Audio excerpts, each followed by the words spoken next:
Okay, first off, Your Lie in April is probably the best music anime that I've ever seen. Not that there's a lot, but finally we have something that's beautiful.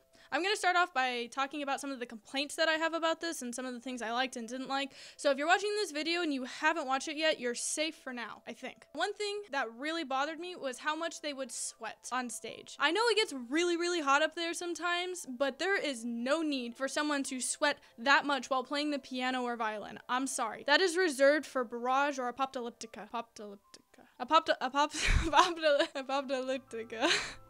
Okay, another thing that really bothered me was Takashi's hair. I mean, do you see that? It is meant for a main character. That is main character hair status right there. I mean, it could pierce someone with how pointy and how tall it is. I mean, he looks like a freaking rhino. I'm having war flashbacks to Dragon Ball Z just looking at his hair. Another complaint that I have about some of the animation is that whenever they would flash back to the moment when Kosei had his little breakdown at his recital, he always looked like he was 5 years old, but he was in fact 11. I don't know about you, but this kid does not look like an 11-year-old to me. And honestly, when I was first watching this, I didn't realize he was that old.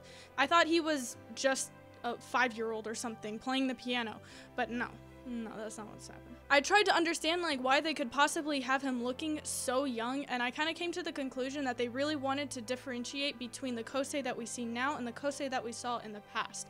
You know, trying to create a real difference between them, because that's what the whole anime is about. Even though these things kind of bothered me throughout the entire series, it is still one of the best animes I have ever watched. It's so beautiful and it's colorful. The animation was done amazingly. It is such a beautiful anime filled with so many different colors and sounds and sights that it really brings out what they are trying to tell us. One problem that most music-based animes have is that you can obviously tell that the people that have created it have never touched an instrument in their life, which is kind of odd coming from Japan. Most of the time when you watch music animes, you're just sitting there flabbergasted, like, how are they holding a violin like that? Why are they playing the piano like that? Are they even playing the same music we're listening to? But in this one, they did it perfectly. They were able to accomplish such fluid motions in their playing by using 3D animation, which even though I noticed that they were using it, I wasn't opposed to it because we were able to get such fluid motions when anybody would play the piano. To me, that really helped out the anime a lot because I wasn't annoyed with their hand positions the whole time. One really cool thing that Your Lie in April did is that they used real-life musicians to perform the piano and violin pieces that you heard.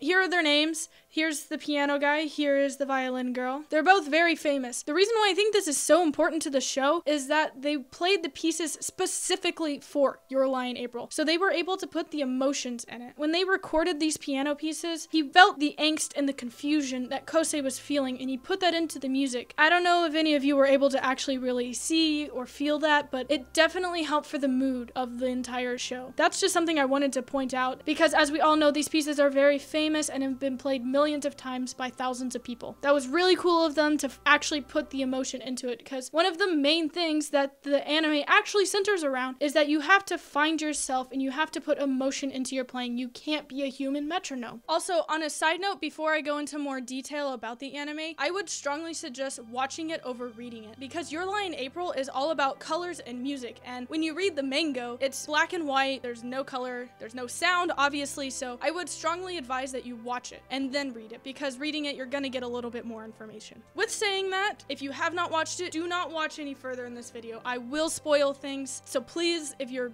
really into that, don't watch any farther. Okay, you're gone? All of you gone? You stayed? It's not my fault. I warned you. Spoiler alert. So now I'm going to talk a little bit about some of the characters in Your Lie in April. The first and probably the most important character is of course Kosei, and let me tell you, he is the definition of struggle bus. This kid has gone through a very long and dark journey in his short 14 years of life, and he's actually a very dynamic character. I really like how he develops in this show.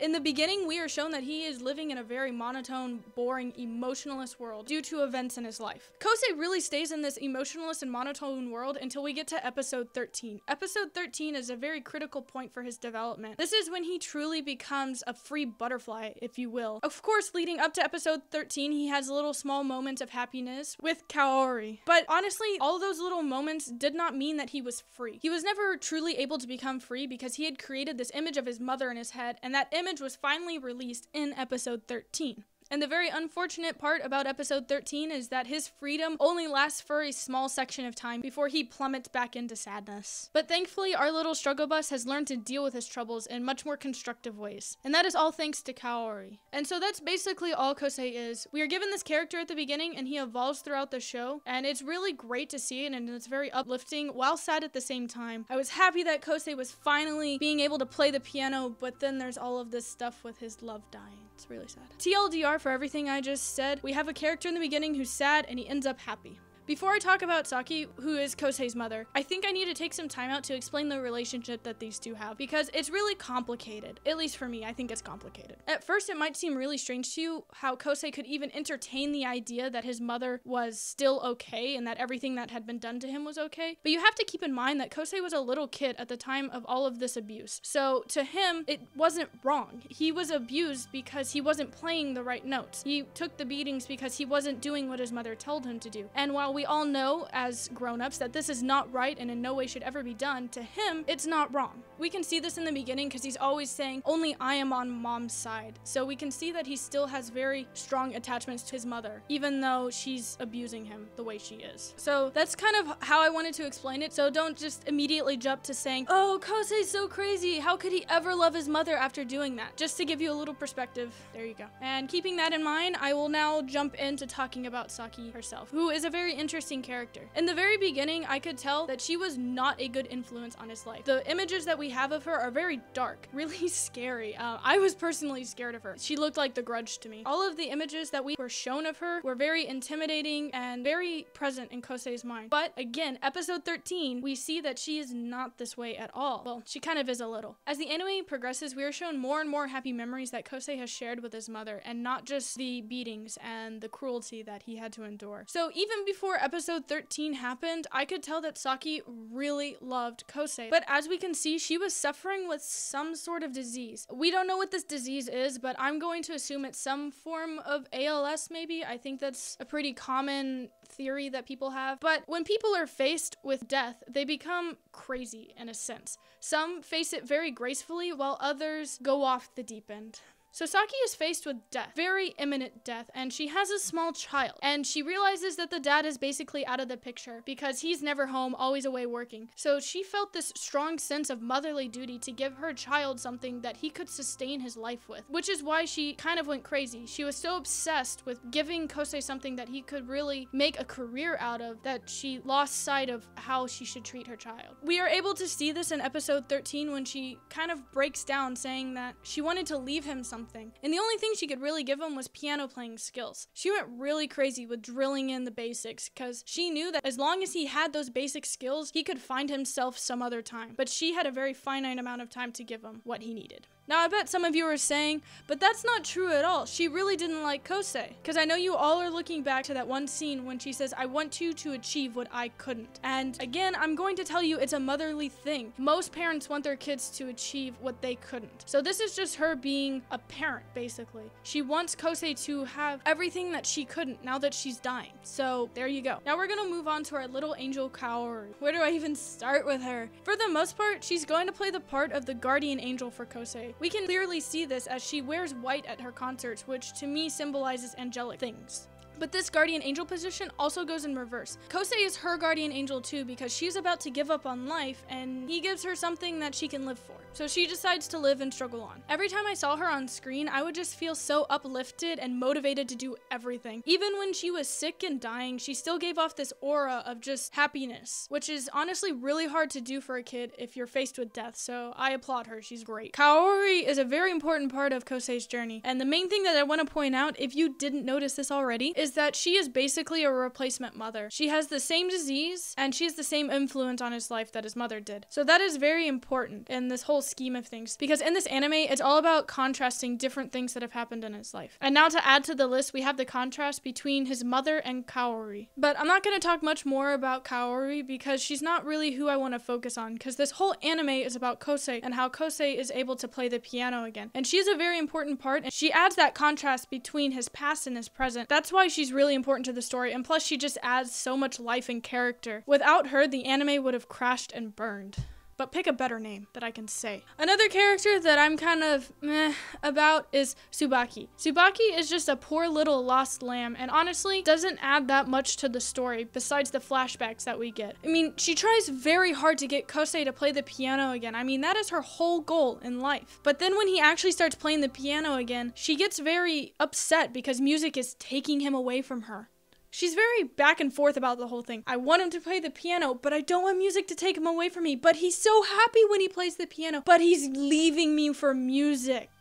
And then there's that little lie that she tells herself to try and convince herself that she's not in love with Kosei, saying, oh, he's just my little brother. But honestly, for the most part, I truly believe that she only saw Kosei as a little brother and didn't fully realize that she was in love with him, even up until the very end. It took her forever to figure out. And honestly, it was that really old cliche, you don't know what you have until it's gone, deal that made her realize that she was in love with Kosei and didn't want to give him up to anyone else. She also seemed to be dealing with just normal teenage problems. And I'm not one for comparing experiences to each other because everyone experiences things in different ways, but how can you not? Because when you compare what she's going through to what Kosei and Kaori are going through, I mean, there's really no comparison. But again, I mean, I should keep her separate, and to me, she just kind of seems like a little side story. And honestly, my OTP was Kosei and Kaori, so I didn't want her in the picture at all. Another thing that got me really mad about her is that she was dealing with all of these love issues when her friend was dying. I mean, she was sitting there fretting over whether or not Kosei would leave her when Kaori was in the ER, dying. I do like her as a character. I think she's a really cute girl, but sometimes some of the things that she did just made me really annoyed. Especially when she didn't confess her love to him and she was just sitting there the whole time complaining about it. It just made me so angry that she thought so much over this and didn't just tell Kosei that she liked him. I mean, I know it's hard, but still, she lost a softball game because she was too preoccupied with this. I don't know about you, but that's pretty bad. It did make me a little sad when Tsubaki finally confessed to Kosei and Kosei kind of just forgot about it. I mean, I don't blame him because that's the time that Kaori was being sent to the ER and dying, so it probably just went... Then again, that didn't really bother me that he didn't remember because I didn't want them to be together anyways. Another kind of little side character was Nagi. She was the little girl that Kosei was teaching the piano. And honestly, she has a semi-cool backstory, brother complex and all. And the only real part that she plays in the whole Your Lie in April is that she gives Kosei something other than sadness, as we are shown in the anime. And that's really all she is to me. She's kind of cute. She got some good playing skills, but other than that, she doesn't really contribute. Well, she does contribute. It's just, she's one of the reasons that he keeps playing the piano even after Kaori's death. Wataru is the same way. He is friend A. He is a supporting character. I mean, we see a little bit of weakness in him, but that was only to emphasize the main theme of that episode, and that's about it. And again, I felt really bad for him in episode 22 because I think he actually came to love Kaori. Sorry, dude, but she didn't like you. And then some other little characters, Emi and Takashi, they're really cool and really talented piano players, and again, they give Kosei something other than sadness in his life. They have some cool backstories, rivalry, and they add a little bit of drama to the series, and that's about it. I'm gonna move on to talking about some of the meanings some of the things have in Your Lie in April. I'm gonna start out by talking about the black cat because I really like cats and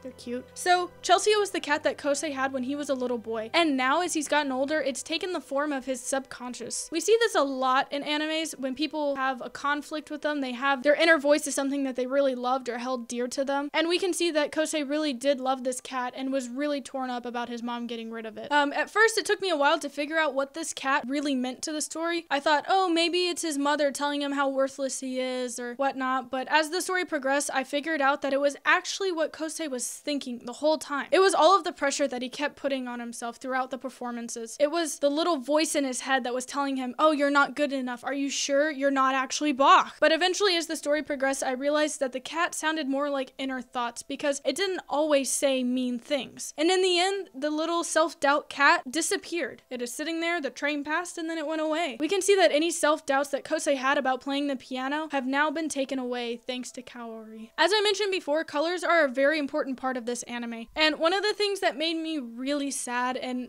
kept me kind of on that emotion roller coaster is when Kaori's colors started to fade. To me, that was really important because when that started to happen, I knew she was gone. I knew that she would die because it was so obvious, because I knew colors were important to this anime. So when her colors started to fade and become monotone, I realized that she was definitely dying. But colors symbolize a lot of things in this anime. Kaori dresses in a white dress, so she is that little angel, the guardian angel for Kosei. Amy dresses in red, and she is a very angry, very angsty person whenever she plays the piano, so that really fits her. Kosei is blue, so he's just kind of whatever. Also, another important color thing, it's not really a color thing, but it's important, is all of the cherry blossoms. Cherry blossoms symbolize that things are changing and good things are to come, and we see cherry blossoms throughout the show. They're really important because it foreshadows that something good is gonna happen no matter how bad it may seem. So that really gave me hope throughout the whole series, is that something good would happen because there are cherry blossoms. So something good has to happen.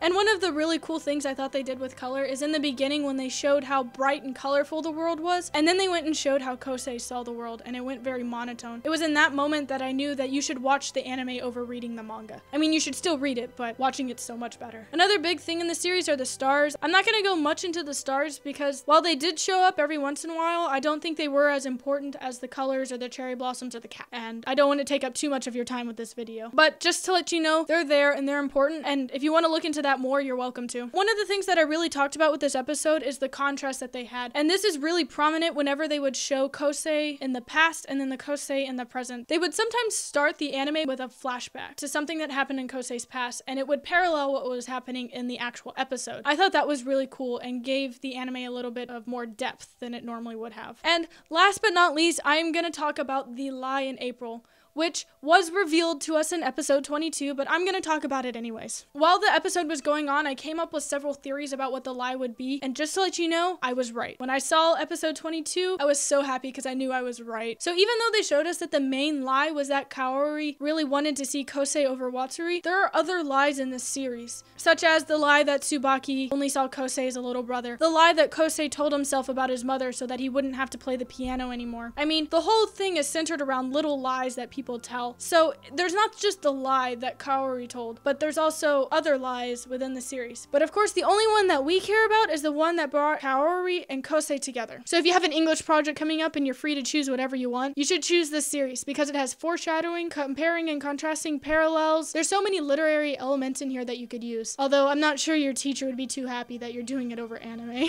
That's all I have for you for right now. I'm also reading the manga for this, but I'm only at chapter 12 right now. But so far, it's kept pretty steady with the anime. I'll keep reading and maybe make an update later if anything changes. But that's really all I have for you. There's a lot of other things that I could talk about, but I don't want to make this video 2 hours long. Who would sit through that? As just a closing mark, just remember that this is finally a good music anime. Thank you for watching. If you like this video, you should definitely subscribe to the Squid Squad channel. If you really liked me and really liked my opinion, then you can go follow me on my anime list. If you really want to follow me, you can follow me on Instagram. And beyond that, I don't have social media because it's dumb. Thank you again for watching. I hope you watch more of my videos. If you have any anime or manga that you would like me to review, you can tell me about it. I will not review just anything. I do have standards.